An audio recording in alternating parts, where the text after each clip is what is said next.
I thought she got the ball. Hello, everybody. Afternoon, evening, morning, wherever you are on this wonderful Wednesday.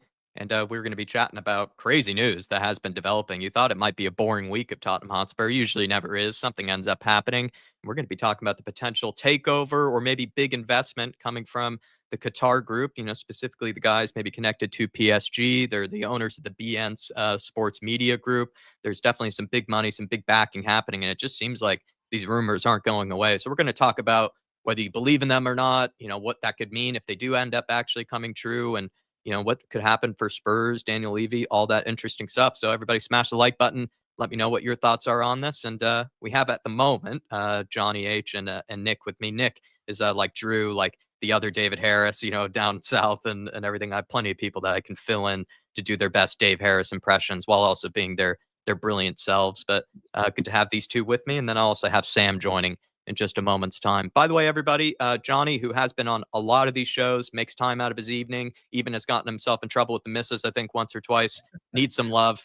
Please show some support to Jonny's new channel with Sean, by the way, Football Inc. I put it up in the chat earlier, and I'll put it, again, as people, maybe we get a bit more numbers, as the show gets kind of going here, Jonny. But please show him some love, please. Really would appreciate it because he's made a lot of time for us. But I'll ask the guys how we are, and we'll get straight into this messy conversation of a potential takeover. Nick, how are you, sir? It's good to have you on one of these. Thanks, man. Yeah, good to be on with Jonny for the first time. I think it's the first time I've ever been on anything with him. Man, I'm doing all right, man. But, everybody everywhere has got a dose of something, man. And I'm trying to fight off the last stages of a cold. But you know what, man? I'm pulling myself up, pulling my socks up to put in a shift over here if I can. And definitely will be. And thanks for reminding me, actually. Breaking news, everybody. Good news. Dave is definitely feeling a whole lot better. I was just on the phone with him. Sounds a lot better. I just think, he just needs, and, I think he felt like, might need just one more day. I think he should be back by tomorrow, but he is definitely on the mend. We're talking, no Mickey Van de Ven, sort of, post long, sort of, maybe fake news around the injury. He should be back by tomorrow, hopefully. But yes, good news on Dave's end. Just unfortunately, might not happen for tonight's show, but should get him back for tomorrow. And then, like I said, Sam is just running late. He's just in the middle of traffic, but Sam has always done a good job of making time for us as well this evening. And so is Jonny H. Jonny, we're going to be talking about takeover, and I bet people have been definitely coming to you a lot on this sort of thing. Yeah, and some.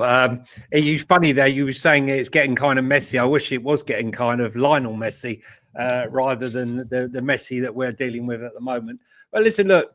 Let's, we can be cynical. We've got every right to be cynical with these owners, with these rumors, because, it's demonstration time, protest time.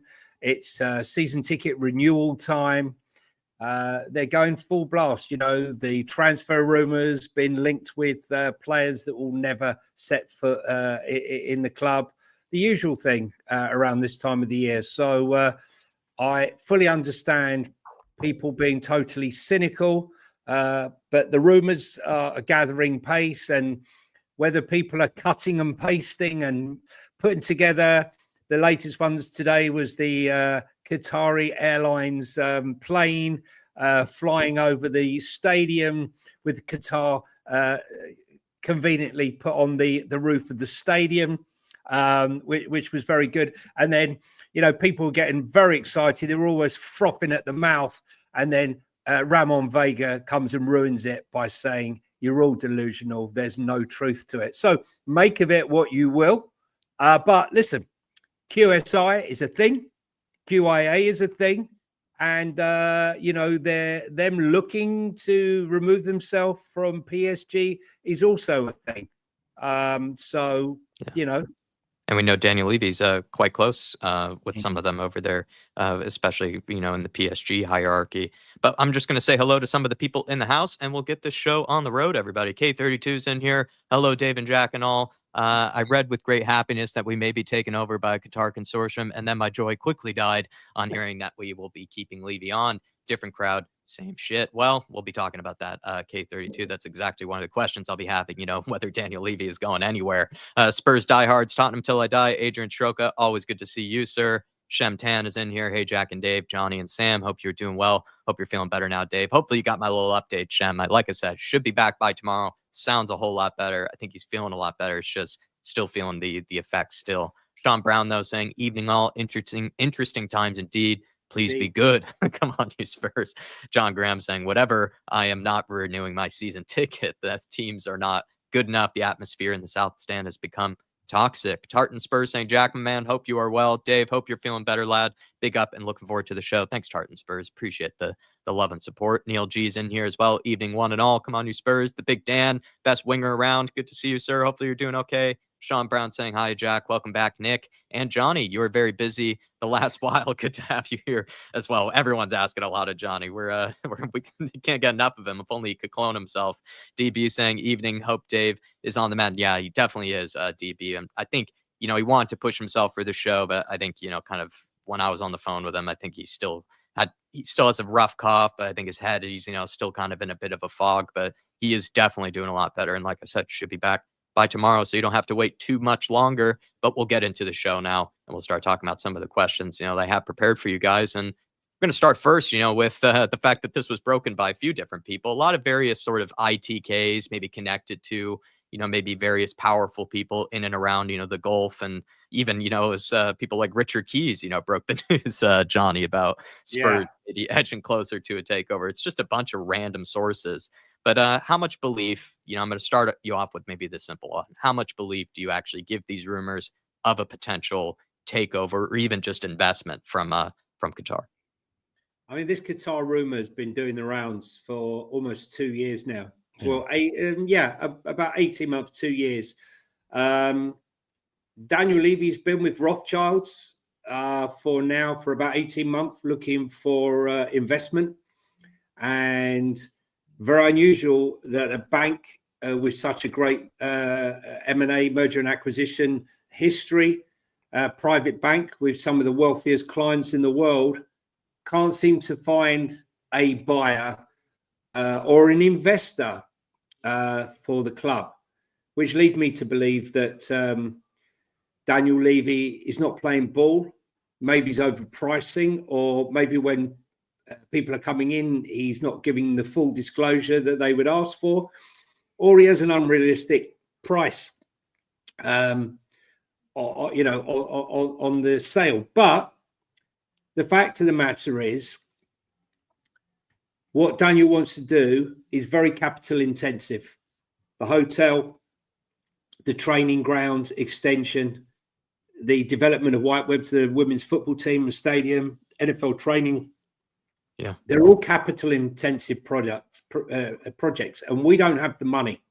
So if he doesn't find an investor, none of these projects are going to go ahead. So I believe that there is 100% going to be an investment. The question is, who is it going to be? And, the Sheikh, QSI, the link with PSG, if it was so tight and he was coming in, my thoughts are, why didn't he secure Mawani for Spurs? Because there's a player that we missed out on that's gone on. I think he's scored, 5 goals? And yeah, he's doing great for Juve. Yeah, he's absolutely smashing it for Juve. I mean, that was the one, right? This is Spurs history. Instead of going for Shevchenko, we end up with Rebrov. Instead of X, we end up with Y.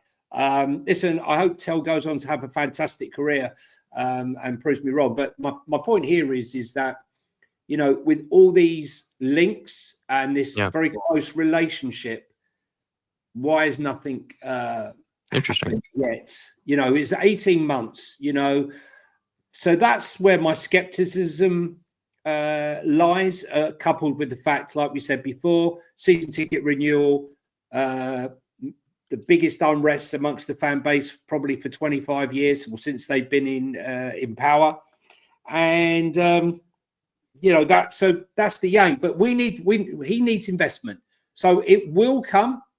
It's just when and who it is and how palatable it will be to certain elements of the fan base. Because some say anyone other than Levy will do, and I don't subscribe to that. I really don't. We've seen what happened with the Glazers and how they've basically raped and pillaged Man United. I mean, the mess that club is in now. We saw today, £1 billion worth of debt, a stadium with holes in the roof, that really needs either a new stadium or another £1 billion rebuild, a squad that is in a complete mess. They spent millions on it, a training ground at Carrington that's in a mess. So, be careful what you wish for, and Jim Ratcliffe's come in from Ineos, and what a shit show that is right now, because he's having to cull everybody. Seems like, Johnny, in your case, just to maybe fully understand what you're kind of coming at on the belief of these, is that you can see where the conclusions have come from journalists, ITKs, whatever, but you're not necessarily saying that all the dots could be connected to an actual takeover. Like, you can see where the rumors are coming from. Like, they have decent evidence to use, but it's not conclusive of anything in your case. Well, no, because look, the thing is, QSI want out of PSG. They've had numerous conflicts with the French authorities. QSI have got an investment in another business, which they've been accused of bribing officials to get a favourable response on the board. And I think they've had enough. Also, coupled with the fact that they have tried numerous times to buy their half of another half of the stadium, but the Paris Council won't sell it to them. I think they've had enough. So they have sold, I think, nearly 13% now of PSG over the last 2 years to an American investment company. So they would be looking to get out. But if PSG were interested, the most that they could buy now would be a 10% stake in the club, because of the rules and how much you can own within two clubs. But it would have to be a staggered purchase over probably 3 to 5 years. Saying that, certain teams circumvent the rules. Saudi PIF own Newcastle, the private investment fund own Newcastle, and then you've got Chelsea, who are owned by Clearlake Capital, and who is the biggest, one of the biggest investors in Clearlake Capital, Saudi PIF. So, and also in Manchester City's case, Abu Dhabi, right, is the connecting factor to them. So there's a lot of regional kind of rivals, for Qatar that are already invested in the Premier League, and that listen, another reason for them to get involved, right? The Premier League is the way for them to compete with some of their regional geopolitical rivals to some extent, or financial rivals. They're all helping each other out. What I'm saying to you is that Saudi PIF are involved in Chelsea and Newcastle, right? Mm-hmm. And there are links. It's no coincidence that Chelsea fly off. They're in desperate need of sales, and they fly off down to Saudi Arabia, and lo and behold, 2 of their players have been sold for above market value to make their FFP and PSR. I could go on about that for ages, but I'm not going to bore you with that now. Nick, I have an interesting question for you, and feel free to respond to whatever Johnny has said, but I also wanted to ask the chat this, and of course, throw this one at you. Could this whole rumor, this whole thing that's been happening, all these stories, the ITKs coming out, could this be another attempt by Daniel Levy to distract the media, as well as us Spurs fans, from all the negative attention that is swirling around him? We know that's definitely a possibility. Yeah, I don't think that's the case. I'm not surprised at all that talk has been ramping up about investment. I think that it's been obvious that he's been talking to people, as Johnny said, for not longer than 18 months, but at least the Qataris for the last 18 months. Yeah. But he's been feeling out several people. There's the Iranian American guy. We've been hearing it more for the last since the stadium was built. But this is, I think, a lot of people are failing to look at that larger picture. There's a plan. And he's had a plan, and it's all timed out. And the investment talk started when the stadium was built. It's like, are they eventually going to sell? Is there an end game? And I think there is in the back of his mind. And the last domino to fall, the last jigsaw piece in the puzzle that is Levy Land was the authorization to build the hotel. Now, once that clicked, once he had that, boom, then they started really talking to the Qataris and the people that they'd already felt out that were serious, had the means, and had potential, that list started to shrink, and they had to started. Levy started making more flights, having more private dinners, going to other stadiums with other people to talk. I don't think that there's any coincidence that it was the authorization for the hotel. Now, another aspect I think that people don't see is there's a reason why the authorization was the kickoff and not the actual hotel finally being built. It's because the club as a whole, as a valued entity, is now at max potential. It's not at max value yet, because max value will be when that hotel is built, when they have the whole Northumberland development project is complete. It will be at its max value then. But you don't invest in something when it's already at its max value. You invest in it when it's at its max potential, or before if you can. But ENIC was never going to bring in somebody and take their money and give them a better heads up deal on making more money than ENIC thought that they should make. This time right now is when ENIC says, okay, now I will bring in some people who are going to see a growth in their investment sometime in the very near future when that hotel is built. But we're going to get the most out of it from them right now, because we finally have that last piece. Stadium was built. We took over a lot of the property around there. Now we've got the approval. This is when we can get the most out of somebody else being in it. So it makes complete sense to me. And I think it makes complete sense to a lot of other journalists out there that, of course, this is part of the end game.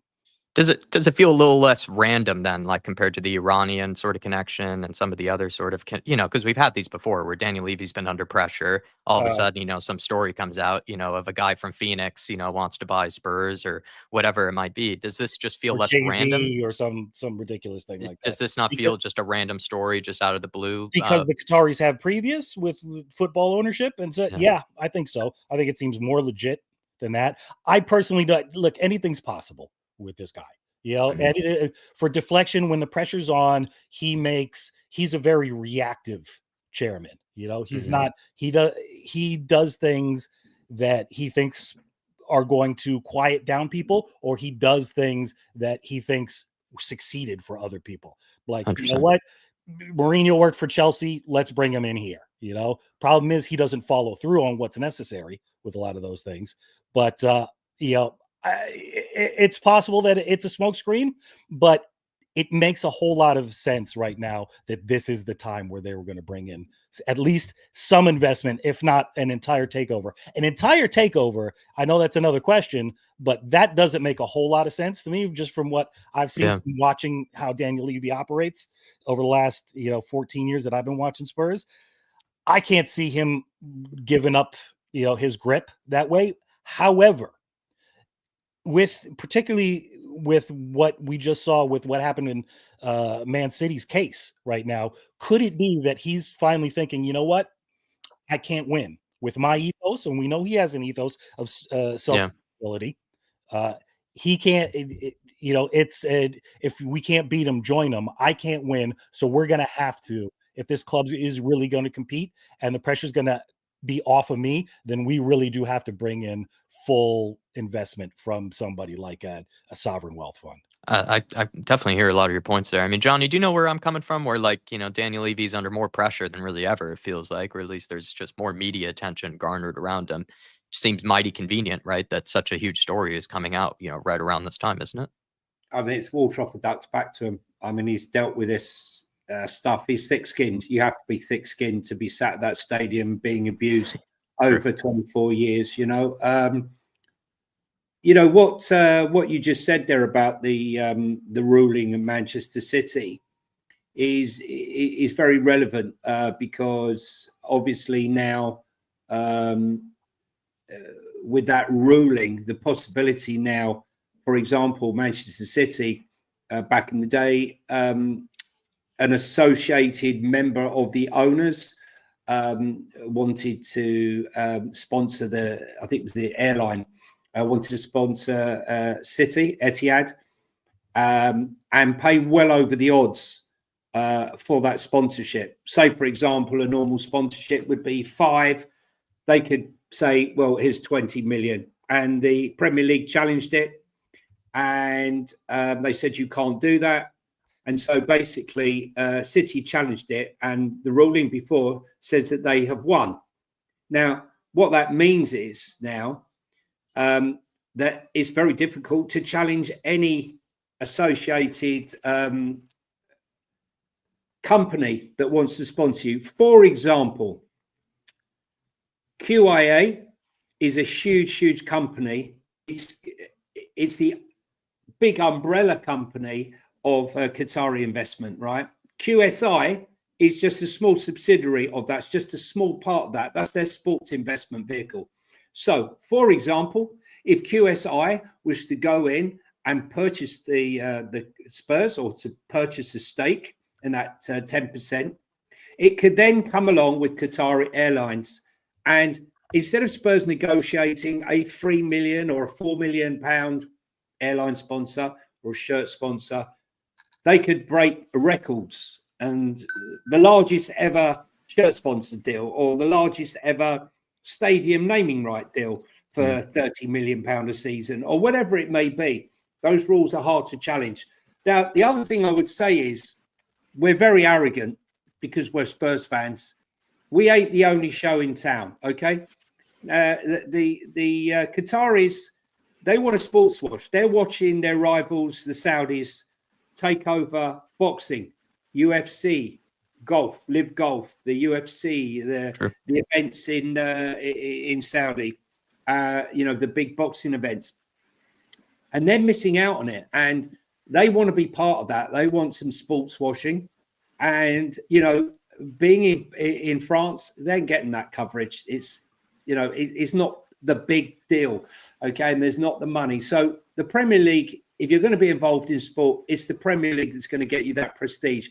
Yeah. And the one club that is bigger than us, which is potentially there for right picking, is FSG Liverpool, the Fenway Sports Group.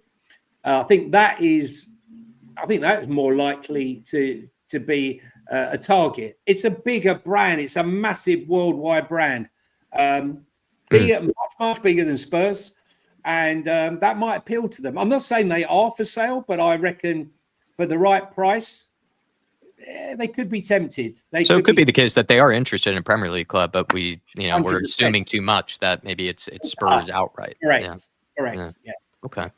We have Sam now with us. I've liked Sam? a lot of what Johnny and Nick have had to say, Sam.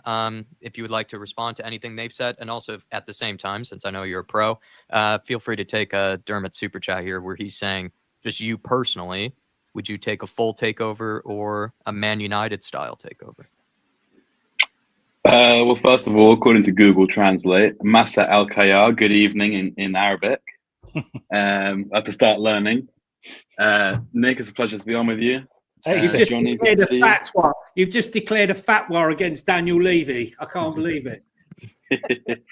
See, I'm a little bit, I'm not 100% sure how I feel about the takeover, to be honest. Would you like one of some kind? Did you want one maybe before the rumors? Yeah, look, definitely. I'm not 100% sure how I feel about state ownership. Yeah. I don't like. I'm not here to say, I don't want that whatsoever. And maybe to answer Dermatron's chat, I would prefer some sort of investment rather than a full takeover. I'd be interested to see how Levy would manage someone else's money if they're saying to him, basically.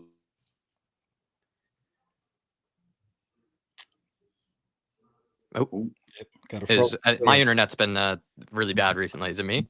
No, it could have. Okay. It could have been me, to be honest. Okay.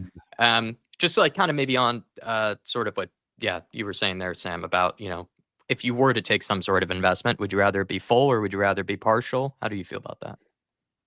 I think partial investment for me. I mean, I would be open to a full takeover. I don't know if I'd want to be fully taken over by the Qataris, not because it's the Qataris, but just in general the state ownership. I also have this like sentimentality of we've done we've been forced to endure this, self-sustainership model for so long, right?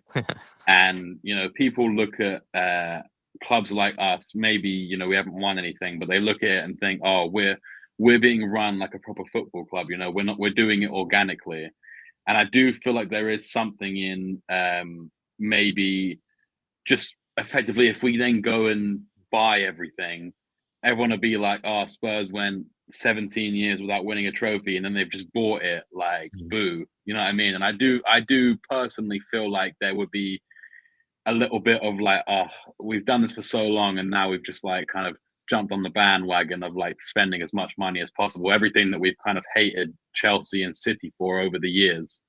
But that's not to say that like there's that. I think it's a Paddy Power advert where it's like a bunch of fans. They're like in the pub, and they're like, "Oh, I would never want to be owned by like an oil state. It's ridiculous." And then someone comes in, they're like, "Lads, you heard the news? There's a takeover." And then they're like, "Oil money, transfer money," and they all break into a song and dance. So look, I mean, I say this all now, but if I started to see success, I'd probably be out there in my my headscarf and my dish dash, and I'd be reveling in the success. So I don't know. Like, I'm interested to see where it goes. I do think that I'm not sure. I haven't been watching the whole time, but I do think there is something in the fact that like Levy's under pressure, and suddenly this rumor kind of like comes out of nowhere, and apparently it's like almost done. I'm not 100% sure.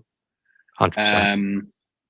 So yeah, look, I don't know 100%, but I'm open to whatever. You know what I mean? Whatever happens will happen. We've got no say in it in the end. So I'm kind of I would personally, take any sort of investment of any kind. I do agree with what might have been said earlier, either by you or Johnny, I forget which one, but just that Daniel Levy seems like he's never going to push the boat out. He's never going to ever break that sort of mold of, really pushing, and basically buying, players that will probably Not end with up his being a own huge money. loss. He's Yeah. just, he operates too sustainably. He can't seem to find that balance between being a football fan, a Spurs fan, and also being a businessman. He just doesn't know how to do it, it seems like. So he does need ludicrous money from someone else, and that will have to come from whatever outside investment. And whoever he's closest with, whoever he trusts more than others, are probably who's going to go with. And we've heard, Johnny said it earlier, I've heard it from other sources as well. He's very close with the people at PSG, and he's very close with a lot of the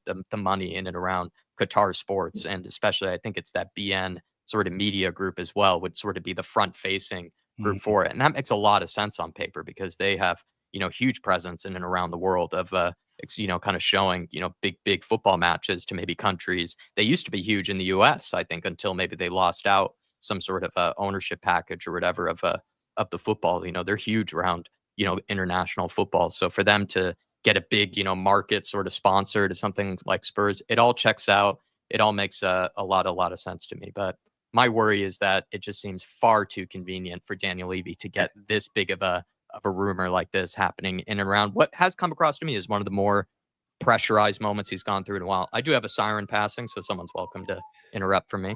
Yeah, man. You know what? I just wanted to kind of echo, two things is that, Levy's never going to do it with his money. He's never going to buy that $100 million, £100 million player with his own money, but he will do it. He is an investment banker. He will do it with other people's money. And, that's kind of like the mantra of being an investment banker, never use your own money, to succeed. The other Especially thing, when football can be a losing business in a lot of cases. It's losing a lot of money. Because you don't want to risk your own biscuit, risk somebody else's. The other thing was what Sam was talking about is the moral high ground currency that the club had, which is honestly a large reason why I chose Spurs when I did, is because we were kind of seen as the underdog, as the not Chelsea and not Manchester City at the time, not Manchester United. When I started following Spurs in 2011, and it was clear, and people may be shocked at this, but part of the reason was because of Daniel Levy. I had not gotten to dive far enough into his previous actions, the Martin Yole thing, and what his history of investment had been before then. Now I know a lot more, but the fact that Levy was supposedly a supporter and had an ethos about self-sustainability when we saw all of these clubs being taken over in the previous decade, PSG, etc., by petrostates. Levy was kind of like the opposite, like the superhero trying to save football.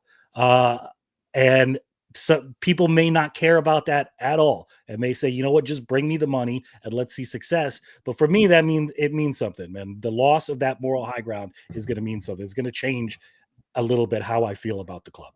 100%. I mean, I have another question here for you guys. Could actual investment from the outside automatically benefit Tottenham Hotspur? Or could we see a Man United situation or an Everton situation where it doesn't necessarily, change anything, on the football pitch? They could still buy the wrong players. They could still overspend, on the wrong areas, that type of thing, right? It's not like it's a automatic assumption that you get outside investment, everything's just going to be better on the football pitch. So anybody want to come in on that?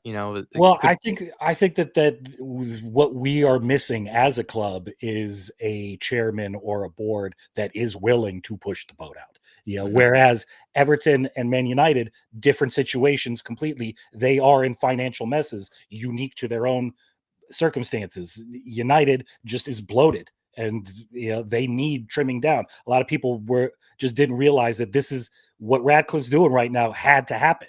He has to cut wages and get rid of people so that they can start over, rebuild again. We're not in that problem. The problem that we have is we have a board that isn't willing to go toe to toe with everybody else that is willing to flood money into it. Everton, completely different mess altogether. Do you think so I was just going to say, it's all very well, having 50 cent at the stadium, but we are 42% as a club. That's what we should be called, 42%, because ambition is not 42%. Ambition is 65% spend per income. That is ambition, and even that is not on the high side. But you made a very good point, Jack. It's not just about spending money. We've seen with Man United, it's about recruiting properly, having the best people. And I think Spurs are the club that try to do everything really on the cheap, other than the stadium. I don't think we hire, when you've got hundreds of millions of pounds worth of talent, in my opinion, you should have the best sports scientists working for you. You should have the best sports nutritionists working for you. You should have the best equipment to get them and help them to do their job. And I don't believe that, we do that. And as far as recruiting and recruitment, I think we were doing very well under Fabio. Yes, he made some mistakes. It's impossible to have 100% strike rate. But what I would say is, when I look at the players that he has purchased on the whole, most of them, not all of them, but most of them will give us a return of profit. And, when we look at some of the players that have been signed by the Hitchens and others of the past, we couldn't even get our money back on them. We were losing money. If we were to sell Destiny Udogie now that we bought for 15 million, he's getting more than 15 million. Papa Sarr's worth more than 12 million. Okay. Mickey van der Ven is worth more than 35 million. I could go on. There are others, but there are ones, that have been bought by Lang, which obviously I don't agree with. We will never get our money back. 47 million on Brennan Johnson. We will never get our money back. 65 million on Dominic Solanke. I'm not slagging off Dominic Solanke, but I think if you're buying someone like Gyökeres, who you might have to pay another 5-10 million pound more, but at his age and his potential, you could potentially get your money back on him. It's not all about making money. The top. Sorry, did I go there? Yeah, it's no, you're fine. Recruiting the top youth players, which I know it's peed a lot of people off, but I'm all in favour of it. And the remit was 2.5 years ago or so, is to buy the best youth players, 15 to 19 years of age, to supplement the players that we had in our academy. We cleared out the academy from all the Instagram kids that were there, just sort of going along, going through, I'm at Tottenham Hotspur. Hey, but you're never going to play for the club. We don't. That's not what we were about. We want an elite group of players coming in. And so, because the whole idea is to produce a conveyor belt of talent over the years so that we can supplement it with 80, 100 million pound signings, not having to buy the whole team. I mean, look, I'm older than you guys, right? And so for me, I don't want to be waiting 2.5 years any more than you do, or 18 months. I want it now. We all want it now. That's what life is about now. No one wants to wait. But I do think that the future is really bright for these kids. And all we need to do now is to find the right players to bring them along, experience now players to supplement these players. And I'm not 100% convinced and confident that Munn and Lange are those players. So it's those guys. So, you know, if we do bring in the Qataris, I would like to see a higher level of director of football. No disrespect to Lange, but, you know, you did not cut the mustard at Villa. You were demoted and told to look after the kids. And we thought, okay, we'll bring him in. That's not ambition. Again, that's Newcastle went and got Paul Mitchell, right? You know, out of Monaco. They just dragged him over, you know, whatever it takes. Look, ambition. And if you want to keep Cuti Romero, you got to show ambition. Like, people say, oh, he's not in the game, he's not in it, you know, he's this, that, and the other. Look, this guy's won 2 Copa Americans and a World Cup, right? He wants to see top players coming to the club, and he wants to be in the Champions League. Okay, he doesn't want to not be in Europe. He doesn't want to see players that will be great in 3 or 4 years' time. He doesn't mind that, or no one minds that, as long as they're supplemented, like I said before, with top players who are ready to go in there now and do the job tomorrow. Interesting. I mean, 2 really good comments here. Green Badge saying, I think Ndombele and Lo Celso scared Levy when he did try to go too big. I think that's an interesting point, you know, about how Levy might not have. Richarlison on the list. Yeah, he's tried to push the boat out before. He doesn't do it often, but when he has, he's gotten burned. Well. He's gotten burned on it, and he's a guy that looks at that as a huge loss in margins. And Future Music saying, "Hey lads, it's 3 words: wages, wages, wages." 100%. I mean, Nick and Sam, I mean, what do you guys think? Is that maybe if you're going to be an eternal optimist, maybe a happy clapper over this takeover, that's the hope, is that maybe the Qataris could help in paying, you know, some of that money that's just as needed week in, week out, wages, you know, big transfer fees for big guys, you know, agent fees, you know, that's what Daniel Levy isn't always willing to spend, because that requires liquid cash almost right in the moment. And he's a guy that delays payments over long structured periods. You just need someone that's, in a way, the sugar daddy, for lack of a better term. Yeah, well, I mean, how many times have we heard about transfer rumors? And it, like, I think even like Neto in the summer, it's come down to us not paying what he wants wage-wise. And I know that, you know, you look at the Saudis coming into Newcastle, for example, and people were saying, oh God, Newcastle are about to be like the biggest powerhouse in football. But our PSR, I mean, whether all that's just a joke, like these days with everything that goes on behind the scenes to sort of circumvent actually breaking the rules, we actually have a massive threshold of money that we can spend, right, before we go over the threshold. And, you know, the kind of signings, like whether or not he's the right player, that the example I'm going to use is the right player, but someone like a Nico Williams, for example, you go and spend 50, 60 million on Nico Williams and you pay him 350 or whatever. And that's the kind of thing that you would hope that a takeover of this kind of magnitude would start to bring to the club, you know, and then all of a sudden, you know, I see people talking about, oh, Chelsea, you know, they were crap for ages, but they were still managing to attract players to the club. You know, it's all about money at the end of the day. And you know, if you start to show, you know, not only your own players that, like your Romeros, that, okay, well, we can start offering you, you know, like 350, 400 grand a week to make you the highest paid player in Spurs history and, you know, the highest player at the club.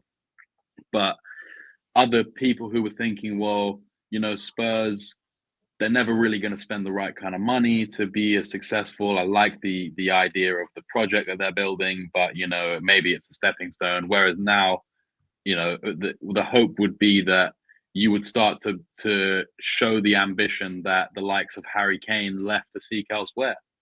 And I think that would be a massive statement to the rest of the league and the football world, to show that basically we're done being the punching bag. You can say that we don't win anything, but we're about to throw down and splash the cash to show you we can win stuff, and we will win stuff, and we will get back to where we should be. I mean, Nick, do you have anything to say off of what Sam said there about, sort of the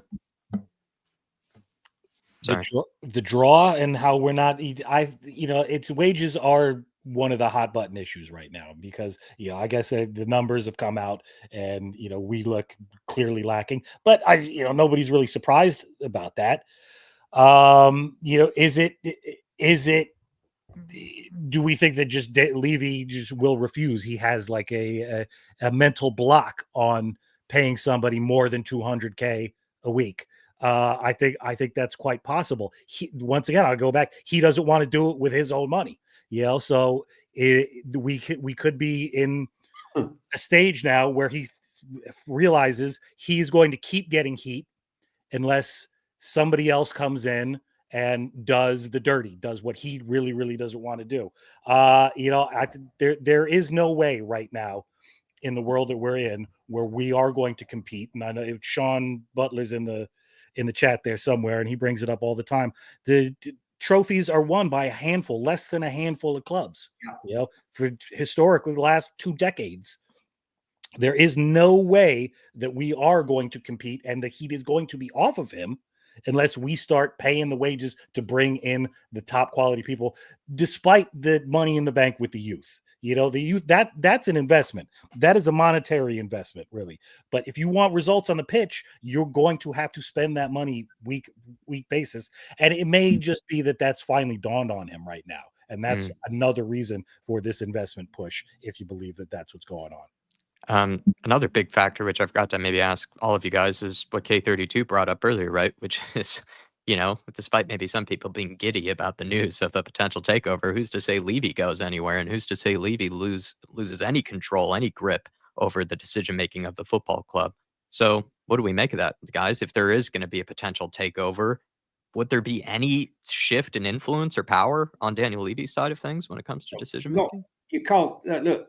If it's QSI, they can only buy 10%. That's it. So, until they're out, and they ain't going to be getting out quick of their investment in PSG. It's as simple as that. So, 10% is the maximum.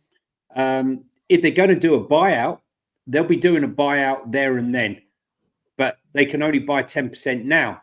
Because they're not going to invest that 10%, boost the value of the club. And by the time they come to buy the rest, the price has gone, from 3 billion to 4.5 billion. They're not stupid, right? They have the finest minds and the finest accountants. So they will agree a price if there is going to be any future buyout, because they will have been injecting the cash. There's also a possibility now, with Arsenal seem to be now having no problem with the loans that have been given by the Cronkies, very favourable, almost nothing to Arsenal to invest. There's a possibility that should Qatar be a thing and they're going to take over in the future, they can afford to give the club a loan at no percent or hardly any percent that they couldn't get at any bank because to fund the development of the hotel, which is meant to be ready for the 2028 or 2028 European Championships, I believe. 2026 World Cup. So yeah, I would assume then 2028. Yeah, 2028 World Cup. That's when it's going to be ready. I think it's going to be a tall order to be ready. This is Great Britain. It takes us 3 years to agree to open the gate. So I can't see that one happening. But look, I think that's okay. I think that's the case for me anyway.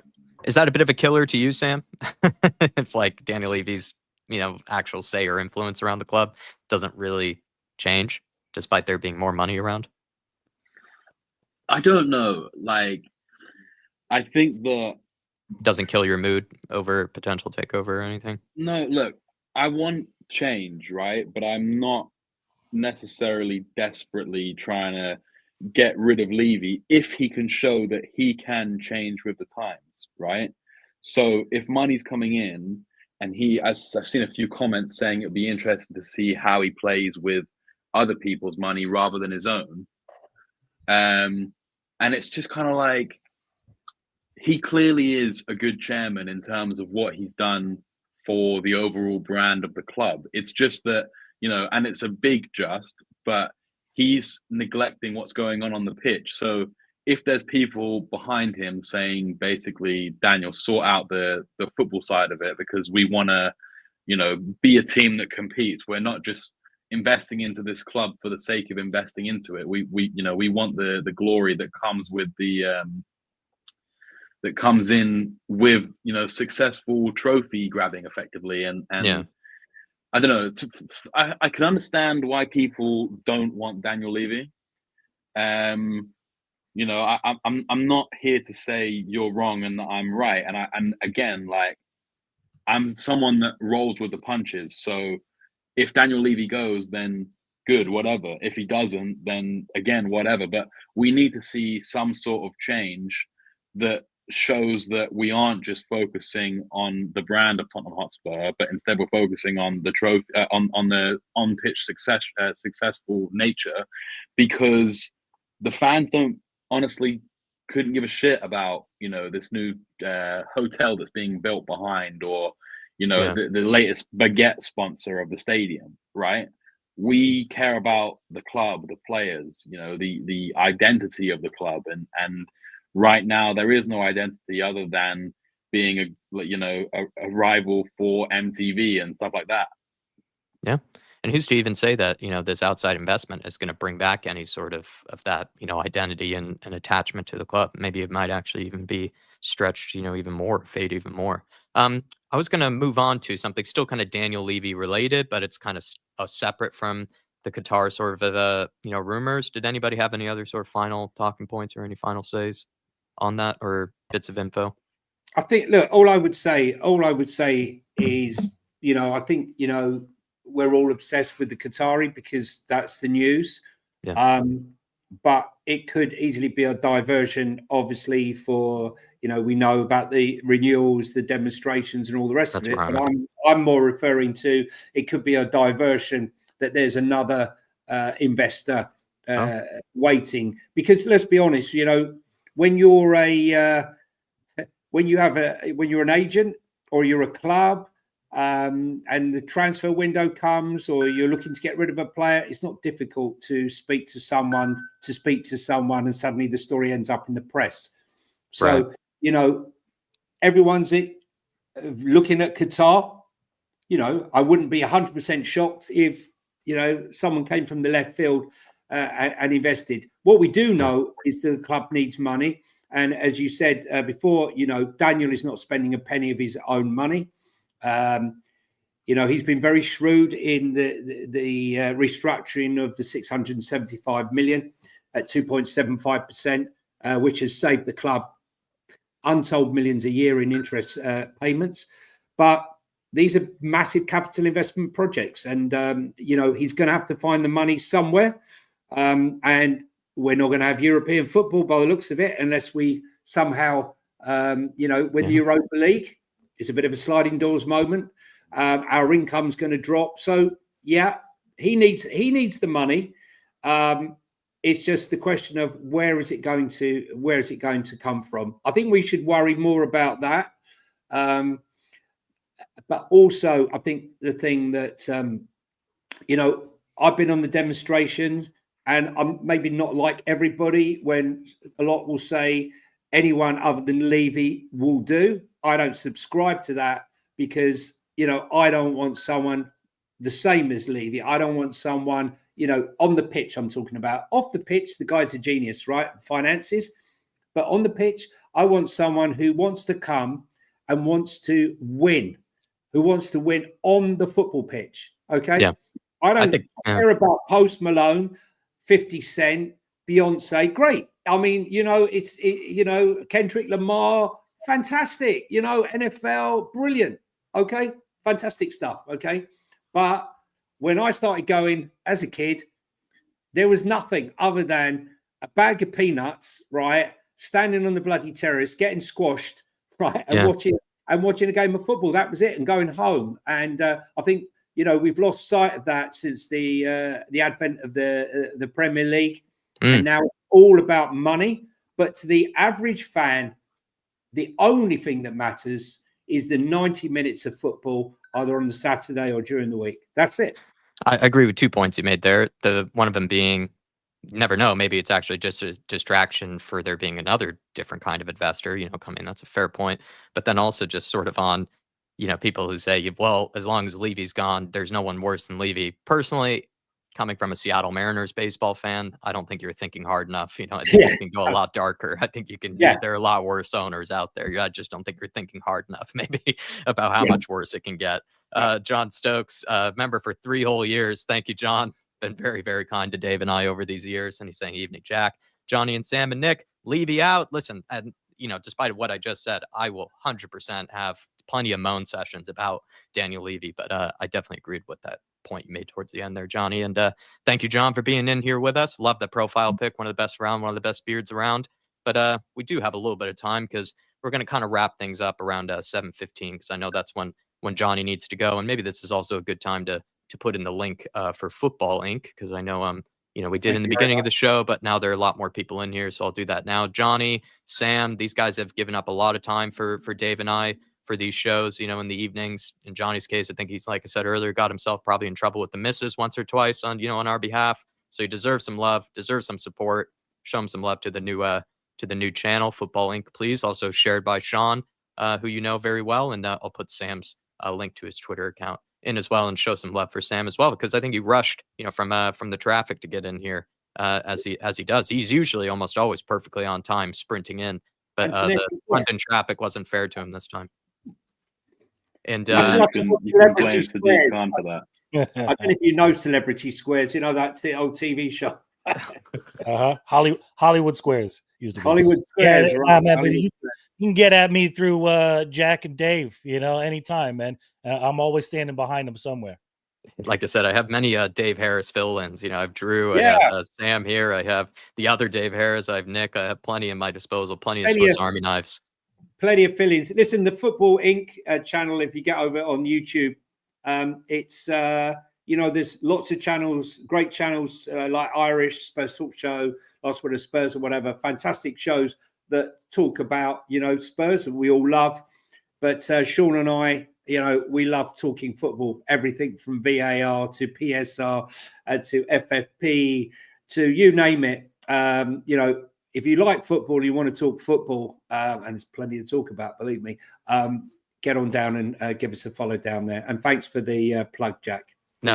I'm actually glad that, I think we've done very well with the timing of things, because these next couple of questions, we can kind of sort of wrap things up with. But I thought it was actually interesting, since we've been talking so much about Daniel Levy, someone who I loved growing up, and maybe you did too, Nick, Aaron Lennon. He was recently on Talk Sport, and he had some things actually to say about Daniel Levy, kind of attempting to really humanize him, but also maybe just sort of giving his own inside, maybe ITK type of takes on things. One of the first parts I want to touch on, when he was asked about the buying of players at Tottenham Hotspur, he did say, believe me, he says, there have been opportunities where I feel like Levy could have spent more money. He went on to say, I don't think, he says, I do think at times, Spurs have been guilty of buying only the 40 to 50 million pound players when they probably should have pushed the boat out for an 80 million pound player, he said. But he then kind of did say that, I'll tell you this, Daniel Levy doesn't get involved in the buying of the players. He'll give you the money, but I don't know how much he actually gets involved in buying the players. What did you make of that, from Aaron Lennon, saying that? Do you believe in what he said there, that, maybe we always seem to push all of the blame towards Levy in terms of the buying of the players, but Aaron Lennon was pretty firm in saying it's not really him, doing the research, and it's not really him, actually buying the players. He just sort of hands over the money, and the director of football takes it from there. Do you believe that? I don't know, man. I don't know. I don't want to throw shade on Aaron Lennon, disparage his veracity or anything like that, but we know clearly that that's not the case. I mean, is he talking about specifically he doesn't go down to the cash point, pull out the money, and actually go and buy the He was player? kind of annoying because Maybe that's what Gabby he's talking about, because Gabby we know Aponglehort specifically. interrupted him, so he didn't get the whole quote. I think he Yeah. was about to go into further detail, but I did find that funny. He seemed very adamant about that he Well, doesn't buy the players. we know that he said during Paratici's tenure that he was letting Paratici do all the other transfers, but Jed Spence was his thing. And I'm taking care of the Jed Spence deal. I know his family. This is my thing. He said that flat out, and we all knew it. So we all know that that's not the case. We all know the whole Matty's Tell thing. He got involved. He was definitely involved.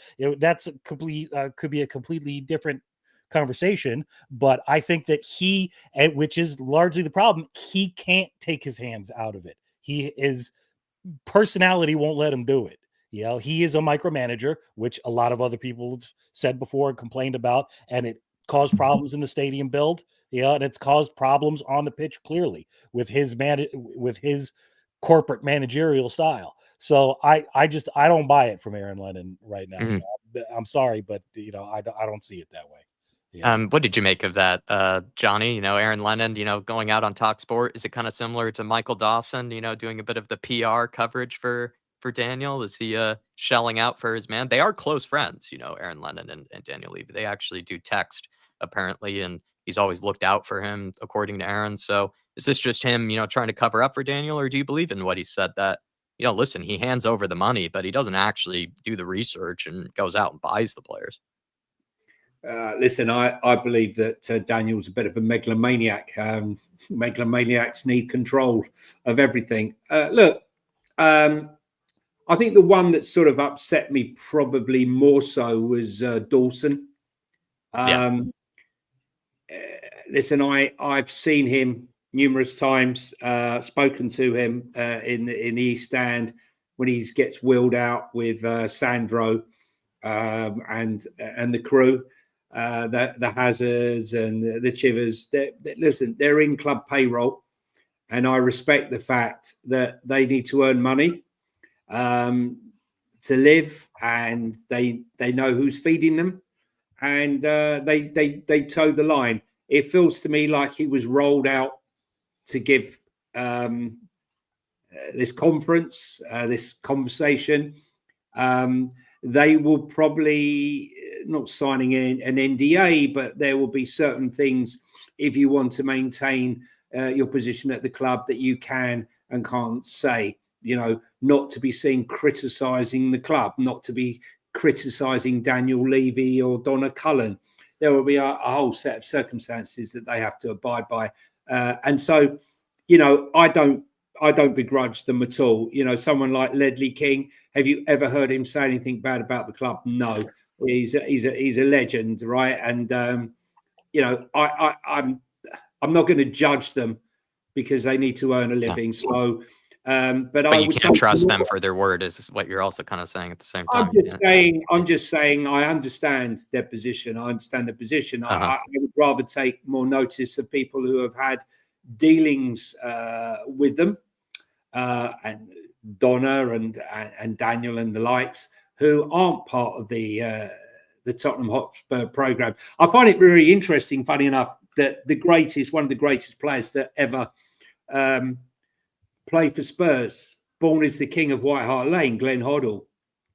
I never see him at the stadium other than commentating. When he does commentate, it's like he hates us. I've never known. I mean, you listen to Alan Smith. I don't know if you guys know who Alan Smith is. Yeah. Ex-Arsenal striker. There in the States. But he often commentates. And what's his name? What's his name from Arsenal? The defender. Big ears. Martin Keown. Martin Keown, right? I mean, the most biased commentators you'll ever know. And then we got Glenn Hoddle, the king of White Hart Lane.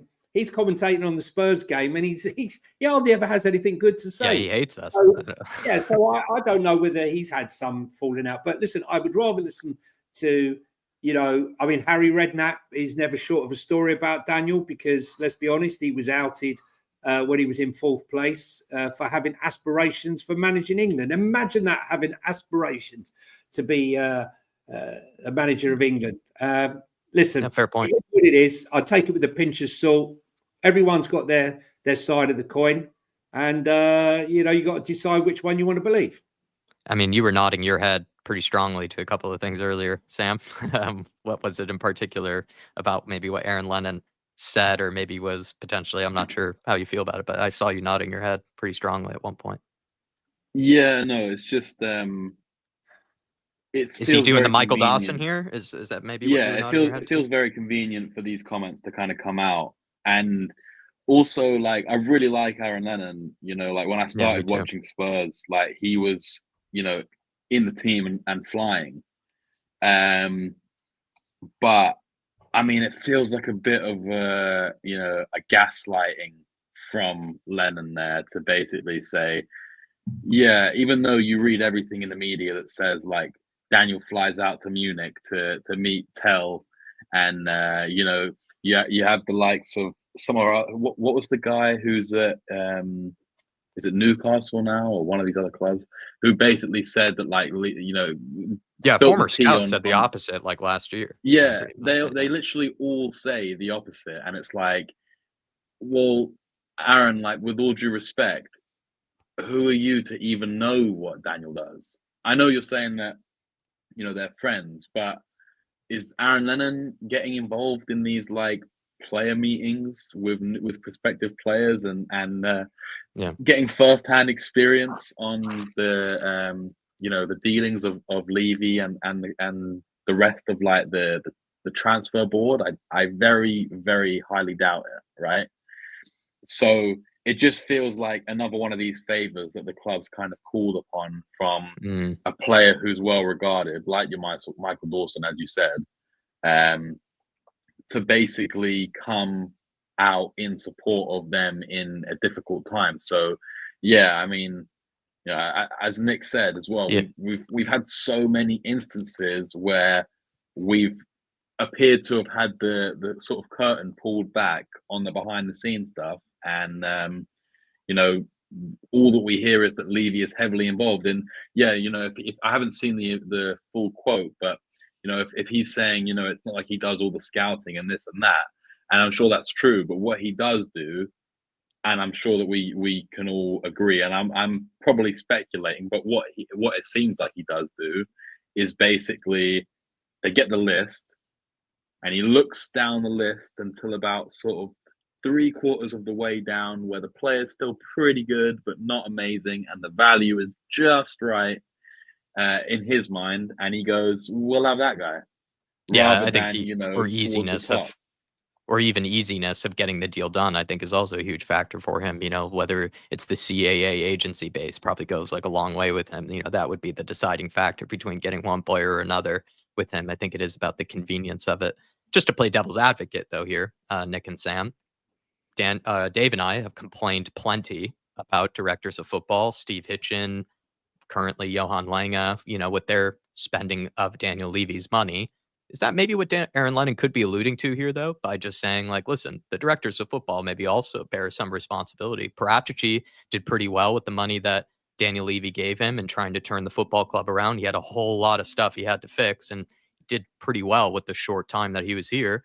Is maybe Aaron Lennon just sort of pushing the blame a little bit onto perhaps directors of football? Because they did go on, you know, I did mention to you, Nick, that Gabby Abonglo unfortunately kind of interrupted him mid-quote, but he interrupted him to ask, who is the director of football at Spurs? So was that maybe the intention too, to shift a little bit of the blame towards the actual guys that do the research? Because I think that is the whole plan, is that's what they're there for at this club. They're not actually there to run the footballing side. They're there to be the fall guy just in case Levy screws up. You know, and I think that's been the case.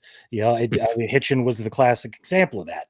I think it's Dan Levy is calling the shots at the end of it. He's the shadow godfather, or he likes to be.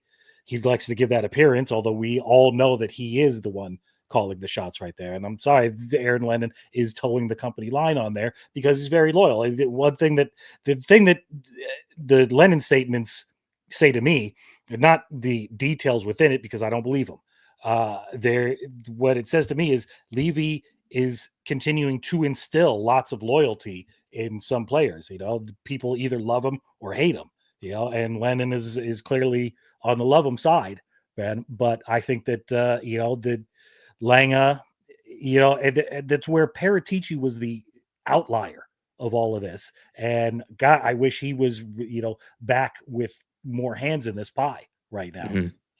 Because he is clearly also the type of personality that will say, this is the way you have to do it. You have to do it my way because you're not good at what you're trying to do right here. So, I think he is trying to deflect responsibility, but I'm not buying it. And I know a lot of other people aren't either. Another part was it maybe an attempt to humanize Daniel Levy, because he also went on to say this. Lennon said, I don't think Spurs fans quite realize how much that club actually means to him. Speaking on Daniel Levy, he said he is a proper, true supporter. I've sat with Daniel when Spurs have gotten beat and he becomes devastated, not just as an owner, but as a fan of the club. Is this, again, in a Michael Dawson sort of nature? Or do you believe that Daniel Levy is a fan of Tottenham Hotspur and does actually, at the end of the day, despite being a very business-focused guy, he does care when Spurs win and lose? Can I just say, you want to see a real owner who's a fan? Tony Bloom, yeah? Go and see him. He's in the away end. If Daniel Levy went into the away end or went into the home end to the south stand, he'd be lucky to come out with his shoes, So, yeah, I've been to Brighton. I've been a guest in the boardroom up there. And he's such a humble guy. In fact, the funny thing was, I was sat in the director's box and he wasn't even there. He was sat in some obscure seat, and I was sat with his brother in the director's box. He's a man. He's a guy who put his own money in, over £100 million to build that stadium, and he's built a fantastic football club. So well run, a credit to what football can be if you put your mind to it. And as I said, with his own money, not with fortunes, and he's been handsomely repaid. And the fans love him. The Brighton fans love him. You won't see any protests going down the high street for Brighton and Hove Albion. So there are good guys out there, and there are people who are in touch with the fans and understand the fans. I don't think really Daniel half the time really reads the room. Maybe it's not his fault. Maybe he's surrounded by people, in Roman times, they're not telling you, oh, yes, everything's going well in Abyssinia and everything's going well down in England. The Centurion, the guards are doing great. There's no problem there. Meanwhile, they're all running amok and, trying to drive them out of the country.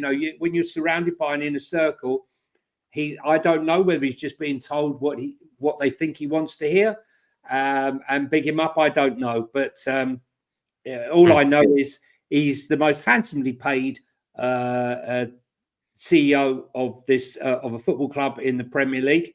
Come and face the music. It would be fantastic if, I know the culture's not here in this country, but say in Italy, where instead of throwing the manager under the bus and out in front of the press, that once in a blue moon, it's the CEO of the company or the owner that comes out and speaks and says, look, this is the vision of the club for the next 6 months. Okay.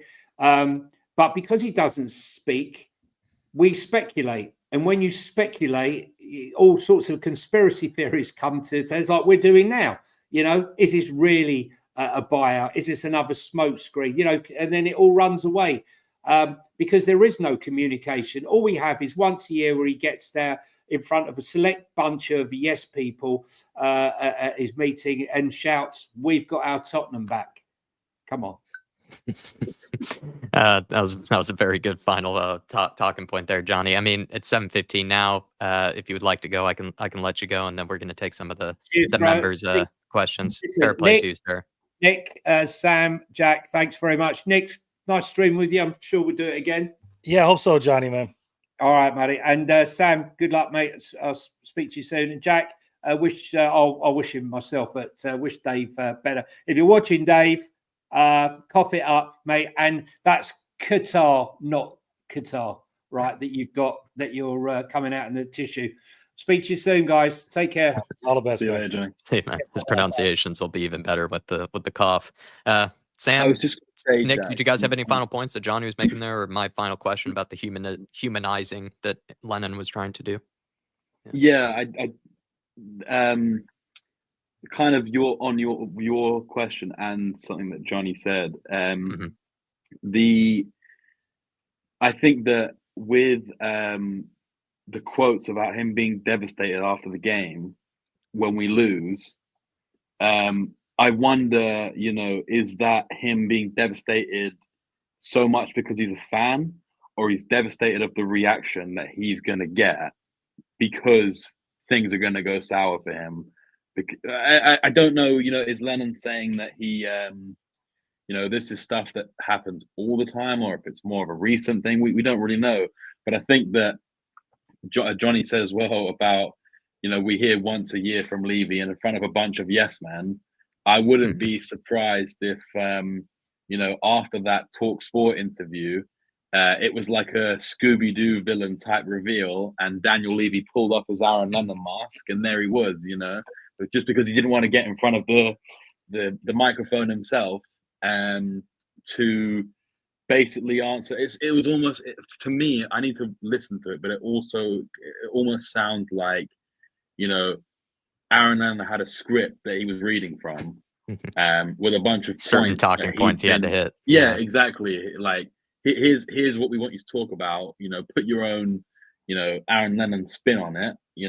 But ideally, we want you to basically say Daniel's a massive Spurs fan, and it's everyone else's fault but Daniel's. I feel free to disagree with me on this, Nick. I actually do believe that Daniel Levy might actually be a Spurs fan, or at least does really have some connection, maybe originally, to the club of some kind. Or maybe he's just been around so long that he does actually care. I don't doubt that it's just at all. That it's from the outside looking in as Spurs fans, we wouldn't have any vague idea that he is a Spurs fan. The only time you would actually know is if, I guess, you were like Aaron Lennon in the press box with him, watching him react to goals being conceded or going in, vice versa, or win or loss. That's the only way you would know if he's a Spurs fan, because from his actual actions, we can't tell. He doesn't indicate to us through buying players or everything is so business focused with him that we get the opposite reaction. And that's the problem, man. And I don't doubt for a minute that he's a Spurs fan. My question is, how is that relevant to what's going on the pitch right now? Because point. What he is not is a football guy. He's a freaking accountant. But he's trying. He thinks he is. I totally believe he thinks he is the caretaker of the club, and he's going to run the club to what he thinks it should be for its best interests safely. To a financial success ends, and that's how he sees success. Is in dollars and cents, pounds and pence. He can't remove himself from being the caretaker when that would be the best thing for the club in a footballing sense. That's what the problem is. He can be sad when we lose all he wants. He has to remove himself for us to get better, for him not to be sad in that regard. That's where the problem lies, and it's I feel sorry for Lennon for having to come out and cover up for him and say, stop picking on Daniel. It's he's trying his best and he loves the club. Well, that's great, but that's not really the point. That's not we're not going to start winning trophies because he loves the club. We're going to start winning trophies if somebody else with a better footballing brain is making the decisions, and that's when it comes right down to it. I don't think he's going anywhere, and I don't necessarily think that he has to go anywhere, but he has to cede responsibility to other people who are better qualified to do it. right now. That's where this crux, if there is a takeover and if the momentum of the protests are going to do anything, what that really has to happen is he has to be definitively on paper be removed from making the footballing decisions. And whether you're Levy in or Levy out, I think a lot of people can really get behind the fact that he shouldn't be that involved in player trades and in manager hiring, et cetera, et cetera. And that's that's where the decision has to be made. Put down on paper, you can't do that anymore. I mean, I just feel bad, Nick, that he's just done this to some of my favorite players that I first kind of became a Spurs fan from. Luckily he didn't do it to Modric or Gareth Bale yet, but that would be the real knife in my stomach. But I really like Darren Lennon, and I really like Michael Dawson. They were some of my first kind of maybe sort of the guys that maybe weren't. Aaron Lennon, maybe I thought at one point was a brilliant player for us. Maybe didn't reach the max potential, but it is kind of sad to see him maybe use them as pawns like this in this situation. But then again, he's playing the PR game, maybe smartly so. Let's go to some of the members' comments. By the way, everybody, if you are a member of the channel, you can send in your comments before the show. I posted about 30 minutes before the stream, usually something around that. Maybe I could do it a little bit, earlier than that, so you guys have a better chance. But it is something that you get as a benefit of being a member. Look for it in the post section. Annoyingly so, it's no longer the community section. I personally preferred the name community section, but it is now called the post section. Super Yid saying, how do you both feel about the potential buyout and Qatar group? I think we gave a lot of our opinions on that, so hopefully you have enjoyed the show. But thanks for being a member. He's saying, are you of the opinion that it's the better the devil you know with Levy or not? Listen, I've said this. I think people who think that with Daniel Levy as if he's the worst possible owner that could ever happen to Tottenham Hotspur, I just don't think you're imagining hard enough. I just don't think I don't think you're thinking hard enough. I think it sadly can be a whole lot worse than him. Not saying that's a pass or any sort of credit to him of any kind. It's just, I do think there could be worse owners out there at the end of the day, but that's not giving him any compliments of any kind. But Dropkick Your Teacher saying James Madison's come off as a guy that's a bit of that's soft as tissue. What are your thoughts on his response to Roy Keane? Nick or Sam, how about you guys take that one? Whichever one, maybe both of you can come in on it, or whichever one of you feels stronger, about the James Madison clap back to Roy Keane. I feel pretty strongly about it, to be fair. I think maybe I don't feel as strongly in.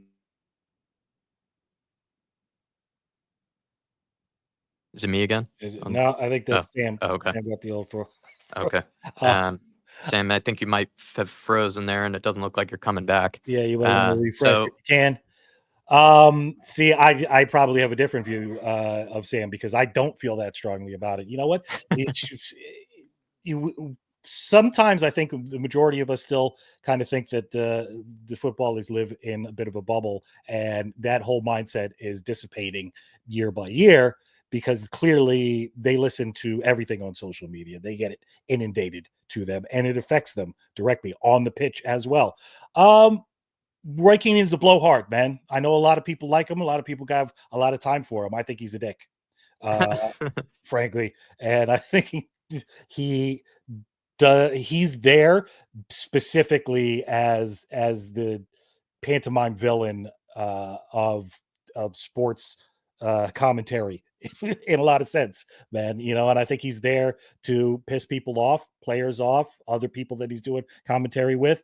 And I guess he does a good job in that way. But, I think Madison should throw it right back at him, and I wish more people called him out, frankly. I know it gets a lot of respect, but I wish more people called Keane out. I think Roy Keane kind of did Madison a favor, actually. Madison strikes me as a guy that plays a lot better with a chip on his shoulder. He seems like a guy. He's trying to get a reaction out of him, because of course, and that's the way he's a Spurs fan, Roy Keane. He's a Spurs fan, sure, and he wants to see Spurs do better. Yeah, it's almost something Dave would say to James Madison, right?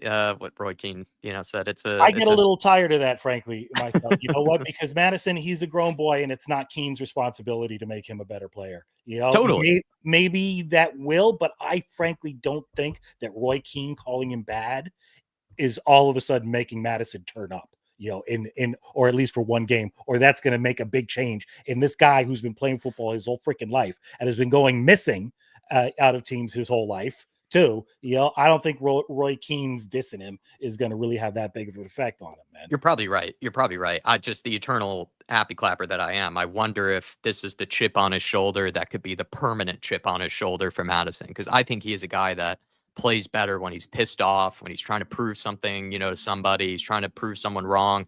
I even made the joke, with the other Dave Harris, that if there's another number 10 on the opposite team that has better haircut, better tattoos than him, he gets pissed by that and he'll try to show him up that way. He just strikes me as that sort of guy. Whereas if he doesn't really have a whole lot of incentive in a game to other than just playing well, he can kind of just disappear a little bit. He doesn't seem to, maybe come out, as, consistently in a game. He does tend to fade in and out. Whereas if he's a guy with a mission, if he's something, in the back of his head that he wants to prove, seems to play out of his skin more in that context. And I wonder if Roy Keane has delivered that for him, because I thought the real punch in the gut was when he said there are 300 players that can make the England squad before you. And we know how much Madison was butthurt by the omission that Southgate had, over the Euros. And I wonder if Roy Keane's saying 300 players would get in before him, but that was the one that just made Madison, red as a tomato, with rage basically from it. So I'm going to be optimistic and wonder if this is the chip on his shoulder that Madison needs. And maybe Roy Keane could be doing him a favor. But you're right, Nick, like he's always been known, even as Leicester fans have said he's always a guy that fades in and out of seasons. There's a third of the season. The joke was, I think, third of the season he's injured, another third of the season he's coming back from that injury, and then the next third, he gets back to his best self. And that's always been sort of his time as a player. So who's to say Roy Keane's going to change that? Sam, did you have any quick comments on that? Because you were frozen, and that was the one I threw to you. Yeah, sorry. I have two things. Do you agree with Nick or me maybe on it? I agree with you both, right? Because for one, yes, Madison does drop in and out of seasons, right? But for a player that drops in and out of seasons, his numbers are incredible. Especially as not a striker. I think it was I saw it before we signed him. He had, I think it was the fourth most goal contributions of any player since he joined the Premier League up to when he signed for us. He was number 4 or 5. I don't know what that is now. Maybe he's dropped off massively in the last year and 18 months or whatever. But his numbers are up there, and look, for sure, I think consistency is something that the vast majority of players struggle with in football. You can't play at the top of your game all the time, especially for someone like Madison, who is fouled to shit basically every single game. And you might be on the side of the fence where you think that he rolls around too much, and I completely understand that, and to a certain extent I agree. But and this isn't me saying that I think Roy Keane is wrong, because I actually agreed with quite a lot of what Roy Keane said. But I see a lot of fans saying that, to go back to the Amazon documentary, sorry to give everyone trauma of that season, but Jose Mourinho said, we need to be see you next Tuesdays, that everyone's too nice. And I just find it funny that as soon as a player in our team shows a little bit of spite and a little bit of bite back, they get called out for, being childish or whatever. You know what I mean? Yeah. So I like the fact that he's got personality, right? That's what people like. Yeah, exactly. And look, this is the kind of thing that I've said to you, Jack, about Ange as well when we discussed last week about Simon Jordan's comments. Yes, I might not like it for other, when I see people like Klopp do it, but for people in my club, I want to see them go all in for our badge, right? And, maybe people might argue that Maddison is a selfish guy and, he's all about himself, but fine. But, at the end of the day, so is everyone. You're always going to be looking out for number one. But if you can, if you can be selfish and help us win games, which is what he did, then I'll take that. You know what I mean? Jeffrey's totally right though, that Roy Keane will skin him alive if he ends up having a stinker against Ipswich. And I wonder if that was on the back of Nick's mind as well with Madison. Dropkicker Teacher asking, do you think Ange gets the sack if Ipswich does the double? I'll answer this one. I had a question on this for the fan show that, unfortunately I didn't get to ask everybody because it wasn't the busiest of fan shows, Dropkicker Teacher. But I think now that he's survived those 2 cup exits, I don't see a point in Spurs at this stage, sacking him. They had their chance long ago, plenty of opportunities to have done it. At this stage, I think they're just going to ride out the Ange train to the rest of the season and take it from there. And even if he gets knocked out early in the Europa League, I still think they'll probably just stick with him for the rest of the time. I think the boat sailed on that one. Whether you think it's logical or not, is another question. But I just think, they've clearly made it clear that, they're going to stick with him at least for now.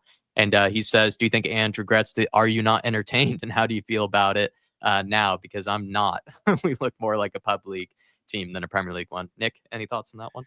I think he probably, if he's being honest with himself, he probably regrets a few things that he said in the last 24 months to the press.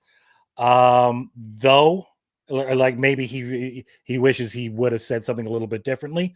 But are you trying with that comment? Are you trying to use it as a stick to beat him with? Or are you saying, do you regret the way he deals with the press in general? Because I don't. I actually feel like if I were him, I would deal with him in exactly the same way, with a lot of contempt, because they're always trying to get him in particular, and anybody who's involved with Tottenham, they're trying to catch him out on something. True. Same with other managers too, and I think it degrades their profession, frankly. Okay. And I agree with a lot of the way he deals with it, and some of the crap that he said, they're going to use it against him like that. But I kind of support his attitude towards it. He's saying both, Artist T. Personally, I think Ange, I've said this before, I think Sam and I did that recording together, right? The sort of media bias, or against Ange. I was of the opinion that I don't think Ange helps himself very much. I think he does kind of open a can of worms on himself. I agree with Nick. Like, I think the media, most of the time, they're not your friend. They are probably there to get you. They are probably there to try to catch you to sort of say one thing and then say the opposite the next week. It's just that he ends up sort of coming out with these little sound bites, and I don't think they end up helping him when you are a guy that's losing a lot of games. If he was winning games and he had these sound bites, everybody would think, "Oh, what a boss," and stuff like that. But so I mean, is he supposed to censor himself because he's losing I think games? you gotta. I think like some people, you kind of put your head down and you just sort of say nothing without saying anything. I think that's disingenuous, personally. I think you're right. You should I think be he how just you needs to are. hide from the pressure. I think it's a better way to hide from the pressure. Okay, but does he really want to hide from the pressure, or is he just sick No. of people being jerks and he just is sticking to his personality the way it is? I frankly, he's a braver man than me. He's a truer to his principles than I am. I think sometimes you gotta be, because then you look like you're a fair weather fan. You're only coming out and bigging it up when things are going good for you. You gotta stand up when things are shit too. And be the exact same person you were when things are going good. That's my perspective on it, though. Yeah. Maybe my final point would be, since you and I are both in agreement that the media aren't your friend, sometimes in the times when you're under pressure from them, it takes a skill to be able to just sort of answer the question without actually answering at all, and then the pressure just in a way subsides because of that, because you're not giving them any fuel of any kind. And that you've seen in whatever debates or hearings and stuff like that, they're those guys that they'll hear a very deliberate question of yes or no, and then they still find a way to dodge the yes or no question. And I think that's what if Ange wanted to do that, he could certainly try that, and I think he would avoid then some of the extra bits and pieces that come out about him. But like you said, it shows the strength of character that he has, that he does sort of stick to his word, and he does believe in what he says, and he's willing to put it out there. I agree with that. It's a shows strong character. Well, boys, I actually thought that was a very, very entertaining show. Really, really good bits from both of you. So, Nick, good to have you back as always. Appreciate you, sir, and thanks for filling in. And Sam, I'm plugging your Twitter now. And for some reason, why does it say that I need to follow you back? I swear we like each other's tweets all the time. But Sam, I'm plugging in your Twitter now. And, feel free to bring up any final points that you might have had, or just something you want to talk about. And Nick as well. Thank you so much, sir. Nah, man, just thanks for Yeah. having me, man. You know, it's good to have a little chin wag about the important things in life, man. Always, always. Sam, any final points Yeah, from yourself? yeah, look, I definitely concur on that, and I'm surprised that it says you need to follow me back because you slag me off in the group chat after every other I keep copying tweet it, I so I'm clearly looking at him. make. But yeah, I mean, look, like maybe I said some stuff at the beginning of the podcast that offended some people, so I apologize if that's the case. It was never my intention. But look, we'll see what happens with this whole Qatari takeover, monstrosity that is building up in the media every day. I mean, I'm not sure necessarily why we're taking Richard Keys's, in the know as gospel, but maybe he'll come out and he'll be a very reputable tier 1 ITK. But look, I mean, yeah, if you want to come over to my Twitter, that's up to you. I mostly just talk about the game and repost like funny people's takes on certain things. Basically, I'm a Billy T retweeter. And yeah, you can catch me on here. Nick, it's been a pleasure to get on with you. We've not been on before, so it's nice to meet you. Yeah, man, me too. And Jack, as always. Dave, I hope you're recovering well. We're missing the Mav out on the pitch, and we're missing you in the discussion. So get back soon. You should be back by tomorrow. So that's the good breaking news. Apart from the Qatari news, whether you feel that's good news or bad news, definitely good news. Dave should be back by tomorrow on that one. And please, everybody, thank Sam, thank Johnny, thank Nick for I think providing a very, very good discussion and a very, very good show. So do thank them for that, giving up their time this evening. In about 8-ish minutes, 10-ish minutes time, I will be live over on Big Up to do the Real Madrid Man City game. Welcome to join me there. Just want to talk about life, talk about the game, talk about Spurs. Certainly welcome to. And also just it helps Dave and I a ton if you do join us over there. Just being in the chat, coming on screen, sending in gifts, questions about food, whatever it is that, even if you're there for 5 minutes, 2 seconds, the whole time, helps us out a ton. And I will be over there momentarily. So grab yourself a bite, grab yourself a drink. And I assume plenty of you will be watching that game. So might as well watch it with me. If you're just going to be watching it at home or just want someone to listen to, the game with while you're at the pub, that type of thing. And please support us over there. Would mean a lot. And the only reason we get chances like this is because of the support that you show us. So hopefully see you guys over there very, very soon. And I think we'll leave it there. Come on, you Spurs. Come on, you Spurs. Come on, you Spurs.